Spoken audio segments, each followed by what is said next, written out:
All right. Well, good morning. This is David Phillips. I'm joined by Mike Girdler. This is our first We Honor Veterans educational program, and the title is Building a Veteran-Centric Culture.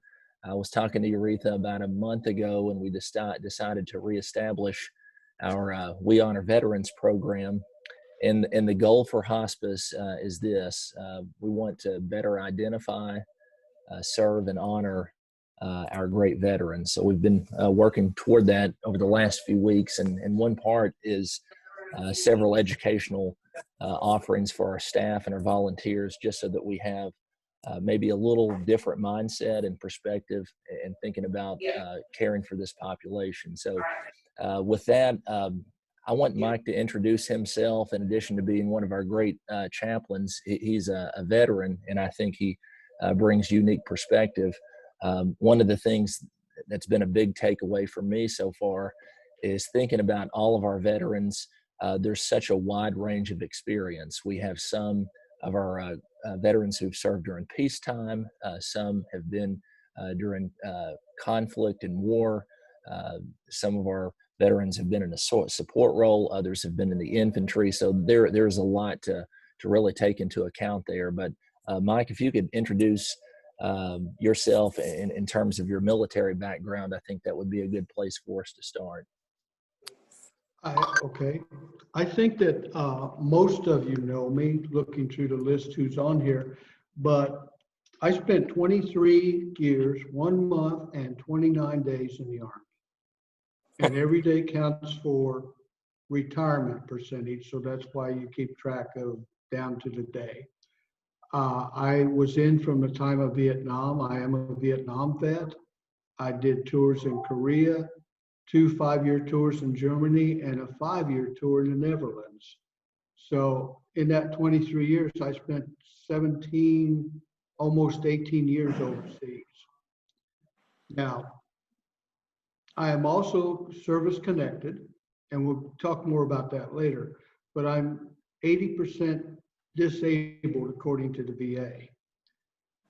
And that means that I have a whole bunch of stuff wrong with me, including type 2 diabetes, which is related to Agent Orange exposure. So most of you know me, I think. I'm concerned about our veterans. I'm concerned about, and there's a statistic later, we'll talk about that. I'm concerned about the services maybe they haven't received that we can help them. I know when we get a veteran in our care that it's toward the end of life, and that's reality. But there's still things I think we can focus on doing for them and for their spouses or survivors, because there are programs that they may not be aware of that they may be eligible for. I think that's it for now, David. So looking at some of the content, and we're not going through every slide today, but we want to hit on some high points and some things to keep in mind. But they look a lot at the VA, the Veterans Affairs Department, and those core values. And there's several, but one thing I wanted to mention, they talk about compassion. And one sentence I wanted to read, say, we will treat all veterans and their families with the utmost dignity and compassion. We will provide services in a caring manner with a sympathetic consciousness of others' distress. And one thing I had mentioned in the beginning, there is a wide range of experience, military experience. One thing that I've learned over the last few days, and Tina was talking about this before we started, with just the number of people who have committed suicide, unfortunately, over the last several weeks. Well, this really hits home with a lot of our veterans, because right now 22 veterans commit suicide every day. And there's a lot of reasons for that, and some we'll touch on. But I think that's really important, thinking about this segment, how we can better identify, serve, and ultimately recognize and honor our veterans. So, Mike, anything you would add to that?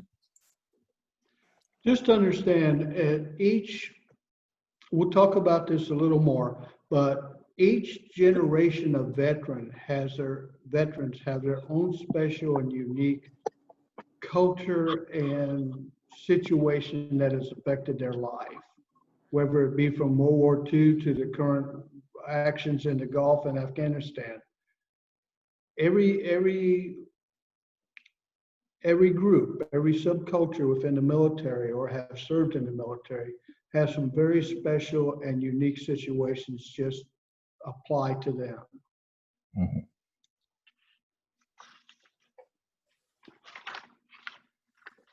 So the statistics here are really, really striking, and you see at the top, about 1 in 4 Americans who die is a veteran, and of those, 1 in 3 veterans are actually enrolled in the VA. So there's a lot of veterans out there that, as Mike alluded to earlier, are not receiving benefits or not being able to take advantage of several things that they're certainly entitled to. But where that, I think, places Hospice of Lake Cumberland and other medical providers is we're at the tip of the spear. So that's why it is so important for us to identify the veterans and some of the things that they may be challenged with, they may suffer from, that stems from their military service. So those are pretty alarming statistics when you think about how many people that are in our 7-county area that are veterans and who may not be able to access or understand that this is available to them. Ms. Ring, so what is your callback number? Mike, do you want to talk about that? Excuse me, what? Mike, do you want to talk about that some in terms of the VA and the enrollment process and just how much need there is? The best recommendation, and David and I are working on that right now, is to build a network of contacts. I used to be a service officer for disabled American vets, and we need to build those contacts because I can't help a veteran currently file a claim. I'm not up to date. I mean, it's been 10 years before I went to school that I did that. I have good basic general knowledge, but what we're trying to do is to contact all the veterans organizations, find out who has a service officer, find out who's willing to come and help a veteran in our situation, come and apply. Now, the backlog for claims is forever. The thing is, though, we need to look beyond the patient that's a veteran to support the spouses also. And there are certain benefits that they may be entitled to. And once a claim is filed, if it eventually is approved, that veteran would receive back payment, or that survivor would receive back payment for the time from they filed a claim to their death. And if that's 100, if they should get 100% disability, we're talking about $2,000 a month. And so that would probably help a surviving spouse to get through everything. No time frames, it changes week to week. Sometimes it takes up to a couple years. But that is some way that we could at least make a contact with the surviving spouse or POA, whoever it is, to at least put something in the system and get it working. The interesting thing also on this slide is only 33% of veterans are enrolled in the VA. And that partially has to do with male ego. That a lot of people, World War II, Korea, Vietnam, they came back and they were healthy enough to work, they were healthy enough to do a career, and kind of out of pride, they just didn't register with the VA. They didn't think they'd ever need it. They didn't realize the benefits that were involved with compensation. And so that number is low of who we have in the system. It has gone up the last few years. The Iraqi and Afghanistani vets realize that there's that. about 92, when I retired, the Army got better preparing people for discharge or retirement. And actually, we had briefings at that time on how to file, what to file. There's another statistic that's not on here, is that 1 in 4, according to the Wounded Warrior Project, 1 out of 4, or 1 out of 5, it fluctuates a little. Veterans come back from currently Iraq, Afghanistan, and they're all suffering from post-traumatic stress. And that's not including back to Korea, Vietnam, the few World War II veterans we have left. Is post-traumatic stress is like our coronavirus. It's very typical. It's often undiagnosed, and its sister diagnosis, which is just the last 5 or 6 years really been recognized or so, is TBI, or traumatic brain injuries, because they look very similar in appearance when you're looking at a veteran and trying to do a diagnosis. And I say that from a clinical perspective. Most of you know I am also a clinical counselor, and I have worked with veterans.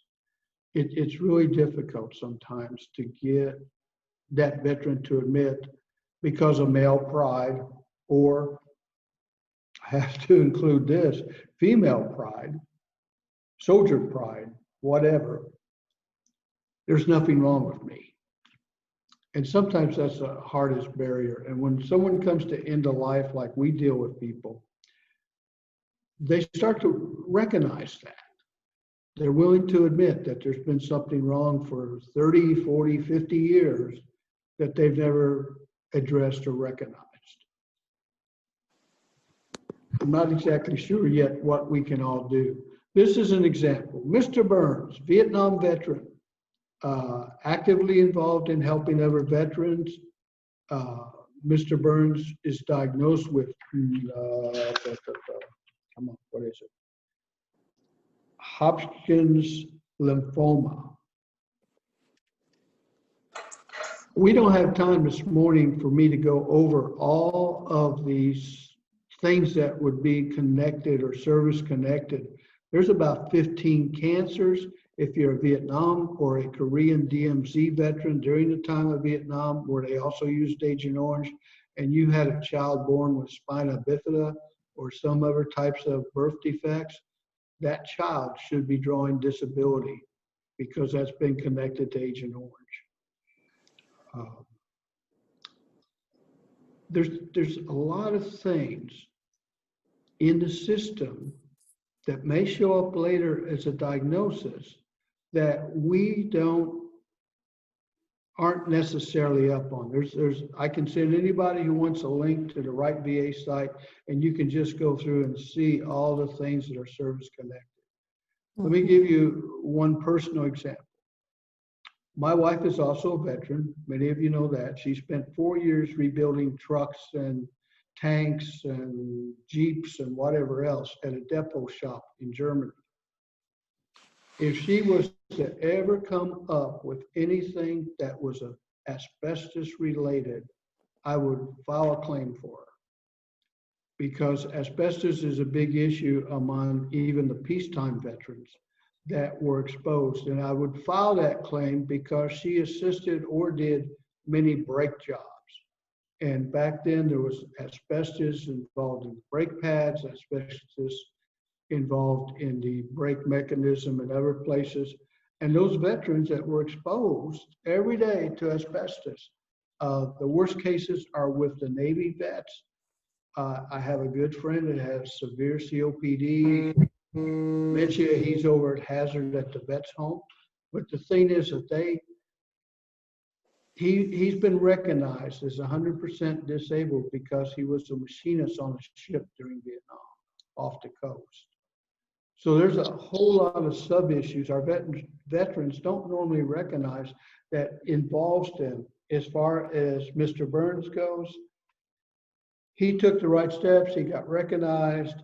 He probably has or possibly 100% disability based on his lymphoma, which is related to the Agent Orange exposure. And I kind of knock on wood every day that I don't have anything worse than I do. And I am service connected, as a lot of you know, for Agent Orange exposure for type 2 diabetes. Mike, one thing I'll say about Mr. Burns' story, and I think this is really vital with what you're able to do. He talks about people feel more comfortable talking with people that have been through the same thing. So that helps at times in being able to process and open up with some of these ongoing issues. Let me give you a local example, an example you've all seen. At times, some of you have called me to go talk to a veteran. Reverend Greg came to me 8 years ago and said, "Why don't you come to work for us?" Because him and Keith and David Green at the time weren't veterans. And we were having a rash of veterans, Vietnam veterans mostly, and they wouldn't talk to any of our chaplains because they would simply shut them off. And Greg will testify to this and say, "Chaplain, you know, I appreciate your services, I appreciate you coming, but you just don't understand where I've been." Hospice of Lake Cumberland, may I help you? And that is one of our issues with the veterans population. Okay, she's I outstanding. want to, this is an example of a military history checklist that they recommend looking at, using possibly. I know there's one in Consolo. I don't know if it's as in-depth.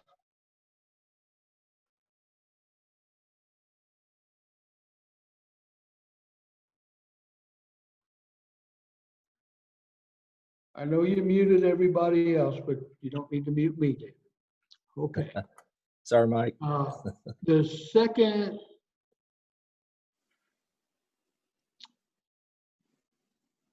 second block down, the veteran status information, I think we have a separate slide on that, David.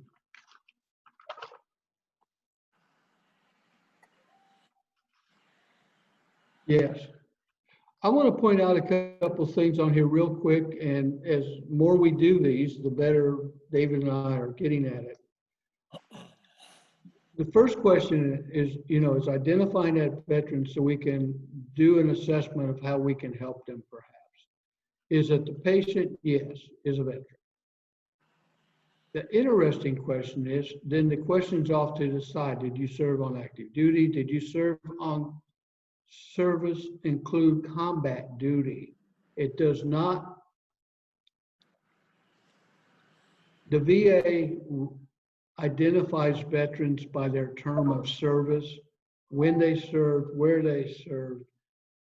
And you can be a peacetime, you can be a veteran who did nothing but serve in the States during Vietnam or Germany or somewhere else, but you're still considered a Vietnam veteran because you served during that period by the VA standard. Anyway, and here's something we can always help with is a lot of times that DD 214, that's their proof of service, honorable discharge, whatever.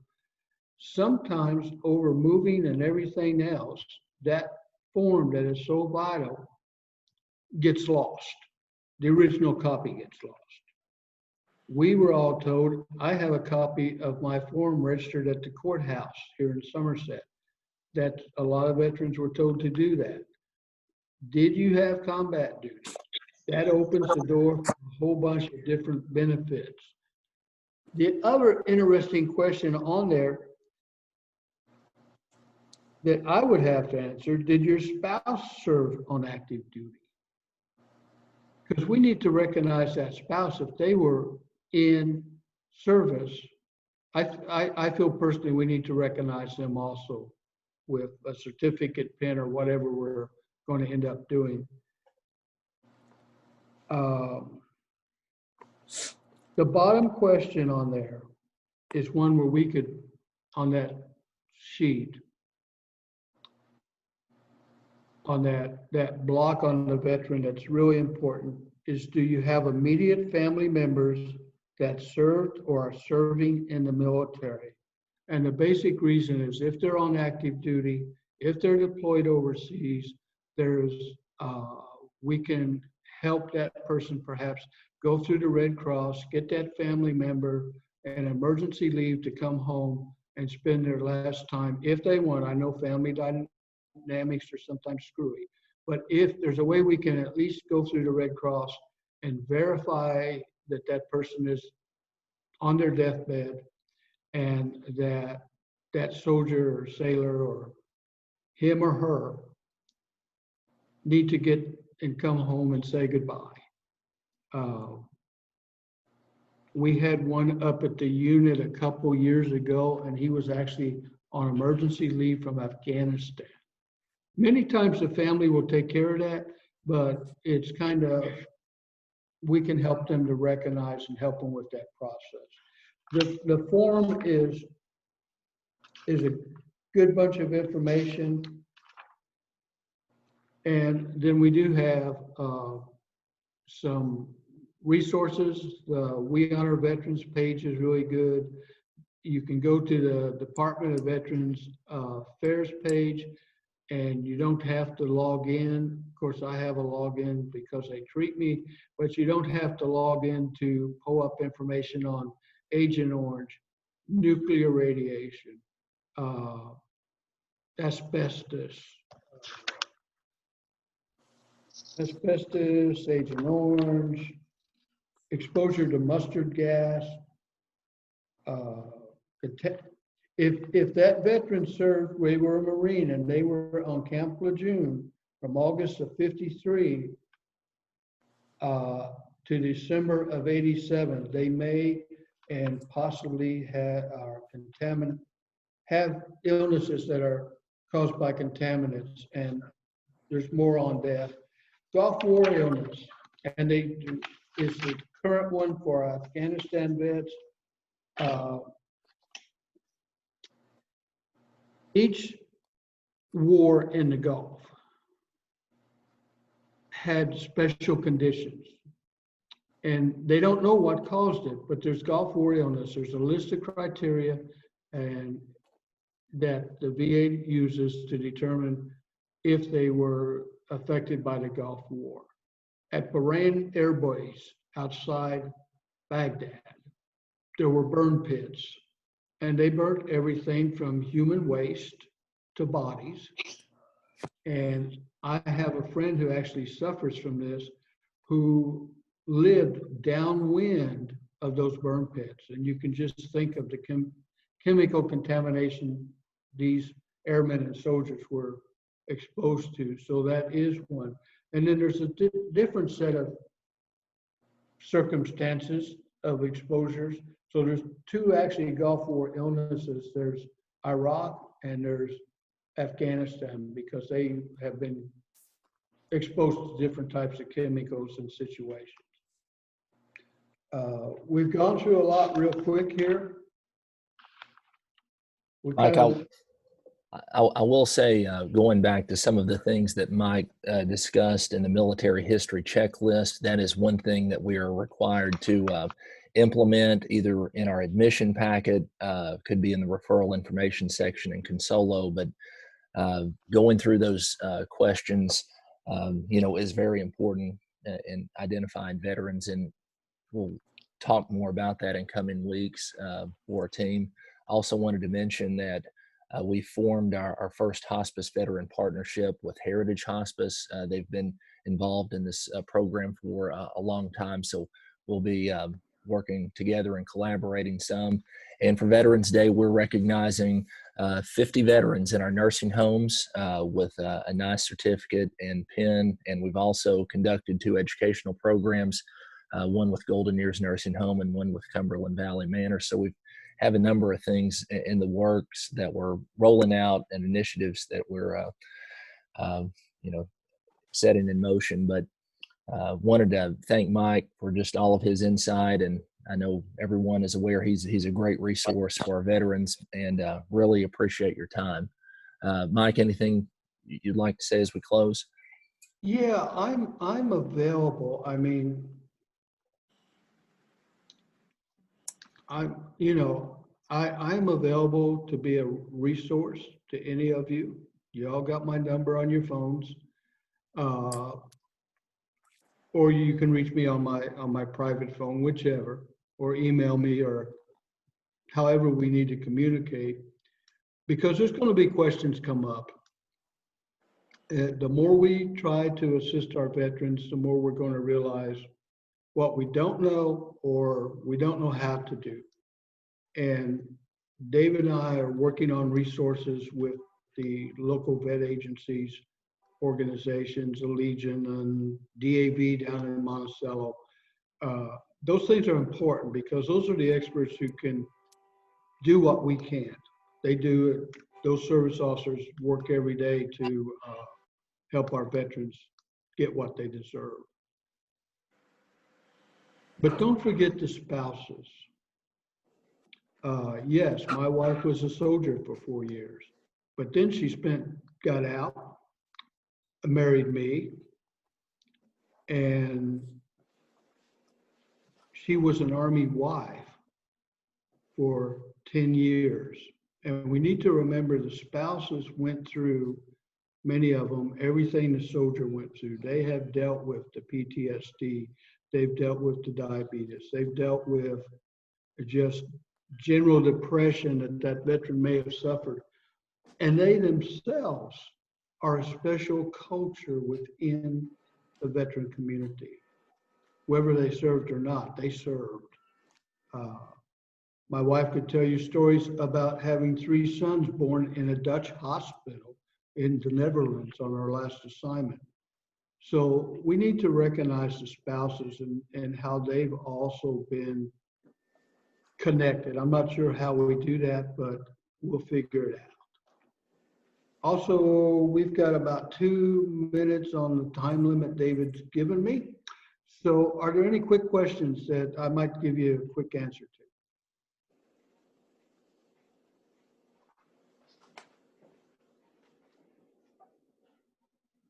No? Okay. Okay, that's it for now, I think, David, unless there's anything else you think I forgot. No, really appreciate your time and all of your insight and perspective, Mike, and thanks to everyone who's able to join. Well, have a good day. Thank you. Thank you.